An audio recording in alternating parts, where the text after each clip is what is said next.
عرب کی ایک عورت تھی جس کا نام زعفر تھا۔ وہ انتہائی شقی اور فیاض تھی۔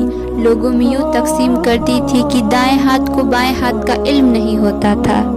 کچھ دنوں سے وہ ایک خاص راستے سے گزرنے لگی۔ اس راستے پر 2 اندھے بیٹھا ہوا کرتے تھے۔ دونوں صدائیں لگاتے۔ ایک اندھا کہتا، الہی مجھے اپنے فضل و کرم سے روزی عطا فرما۔ دوسرا اندھا صدا لگاتا، یا رب مجھے زعفر کا بچہ عطا کر۔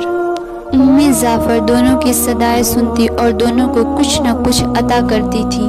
اندھا اللہ کے فضل کا طلبگار ہوتا، اسے وہ 2 درہم دیا کرتی، جبکہ جو اندھا زعفر کے فضل کا طالب ہوتا اسے وہ ایک بھونی ہوئی مرغی عطا کرتی تھی۔ دلچسپ بات یہ تھی کہ جسے بھونی ہوئی مرغی ملتی وہ اپنی بھونی ہوئی مرغی 2 درہم میں بیچ دیا کرتا تھا۔ یہ سلسلہ کافی دنوں تک چلتا رہا۔ ایک دن زعفر اس اندھے کے پاس آئیں جو اس سے یہ کہا کرتا تھا، یا رب مجھے زعفر کا بچہ عطا کر۔ زعفر نے اس سے پوچھا، کیا تمہیں 100 دینار ملے؟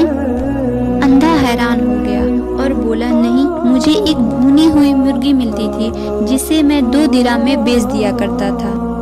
زعفر نے کہا، جو اندھا اللہ کے فضل کا سوال کرتا تھا میں اسے 2 درہم دیا کرتی تھی، لیکن تمہیں جو مرغی دیتی تھی میں اس میں 10 دینار ڈال دیتی تھی۔